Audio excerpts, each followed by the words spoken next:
Good evening. For the 7th major tournament in a row, England need a result from their final group game. You'd think we'd be used to it by now, but I'm afraid it's going to be another twitchy evening. Need a bit of encouragement? Well, we tend to do okay in these games.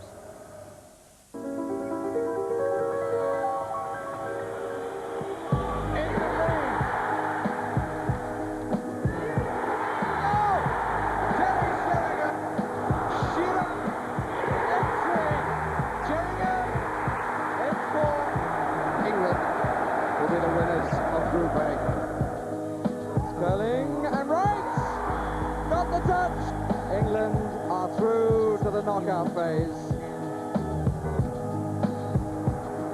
Scores! It's the post! Sven has steered the England ship into the second round of the World Cup.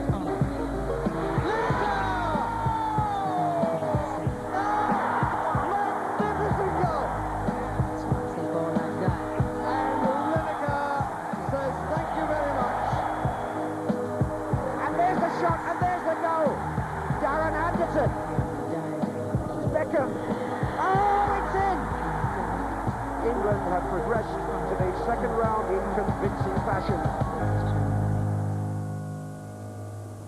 Now, before you get too confident, as if, a word of warning. England have never made it through the group stage in the Euros on foreign soil.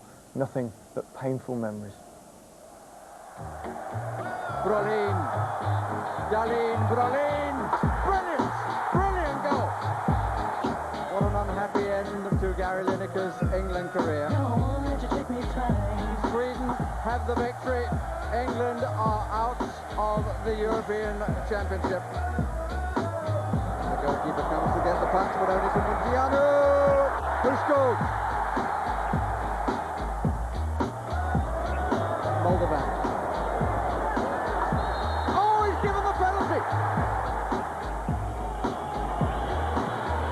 And he scores. Romania lead by 3 goals to 2. Talk about pressing the self-destruct button. So the warm-up games are over, now it's for real. The tension inside Estadio da Luz is palpable.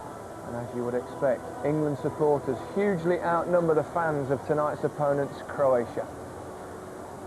Right, let me spell out for you what's required tonight. A draw or win would see England through to the quarter-finals. The same applies to France in the other game about to be played in Group B. And for those of you with digital television, France-Switzerland is available at the press of the red dot. I can see you all diving for your remotes as we speak. Here with us tonight, Alan Hansen, Ian Wright and Peter Reid. Ian, let me start with you. Cheerleader for England. Slightly surprised you've got a Croatia shirt on. No, I thought we was going to do the red and white, but it is St George's flag, isn't it? So I've gone red and white for the lads. What do you think? I'm very confident. I think Croatia did do well coming back against France, but I do feel that the boys feel like there's a great opportunity to win and get through to the second round in style, and I think they're going to do it. I'm really going for Michael Owen big tonight, and Paul Scholes. Peter, in these games, I don't know whether you feel the same, but I get a sense from talking to people back home and out here in Portugal that, you know, 3 or 4 days ago we were really confident, and all of a sudden as the game comes closer, you think, well, Croatia not bad, played well in the second half against France. I think you just hit the nail on the head. When we lost them against Switzerland, I mean, they were like the dog and duck, they were hopeless. You know, they were like a pub team. They were really poor, they didn't go for it. But their confidence will be massive, because against France in the second half, they were excellent. And they are a strong side. I just think we'll have enough. I think we'll have enough to beat them this evening. And I travelled up from the Algarve this morning, and the amount of English fans coming up, it was amazing. And we're all expecting us to win, but it's going to be hard.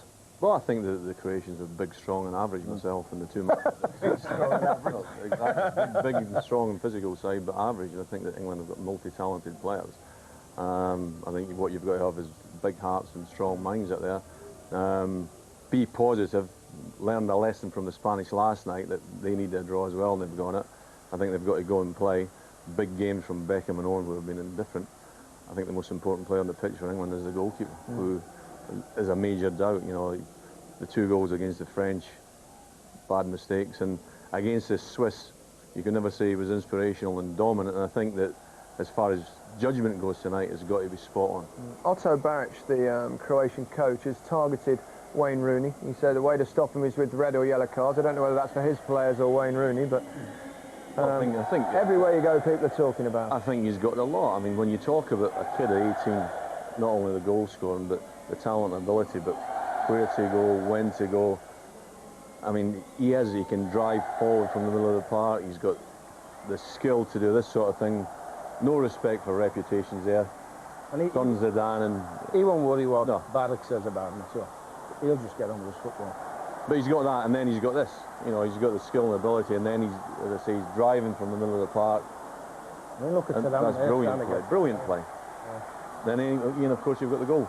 Yes, see, like Michael there, Michael's done great for him, but Wayne's got himself in a great position there to make that header look easy. But then this one, I love this one because it's come off his head. And I quite like that. I'm just still concerned about our balance with Scholesy there. Yeah. I think Switzerland got us down that. He's got to keep his discipline, hasn't he? Full Scholes. Yeah, and if he goes Roman when we've got the ball, I think one of the front man has got to be aware of that. I know it's difficult, has got to be aware of the left-hand side. But I think that goes for Lampard and Gerrard as well. Exactly. You know, they've got to have somebody there sitting at all times, and then shuffling across, and if Scholes does move out of there, then Gerrard and Lampard's got to come across into that position. Ian, Exactly big night for Michael Owen. Yes, definitely, and you know, I think he's got a bit of unfair stick over the past couple of months because of his form, but this guy is proven at this level.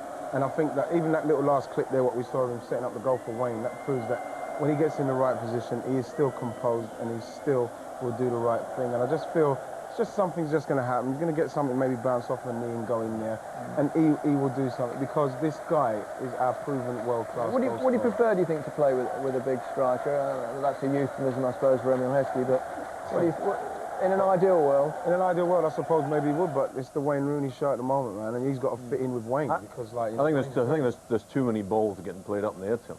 You know, I think the service into him in the first two matches hasn't been the greatest, and he thrives on the shoulder of the last defender, and you know, and getting in behind, and there hasn't been a lot of space in behind, and to be fair, he's struggled in the two matches. I don't think he's a great player in terms of getting older, going up it, but I think he's a great goal scorer.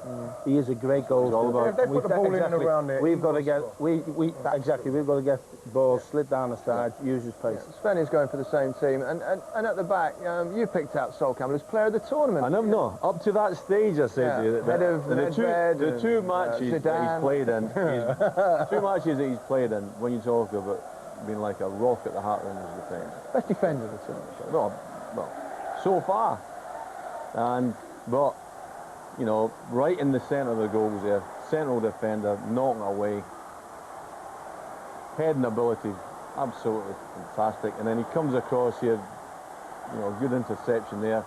And Peter Reid, tell me if I'm wrong, how good is this guy been? I'll tell you what you've just said that we've seen them clips. He's making things, he's saving goals there. Yeah. Now, a player with a bit of magic does that. It's brilliant, never. Right. Well, that's brilliant defender. How do we say it? We're all going for Croatia? I don't. What do you mean? Don't even joke like that.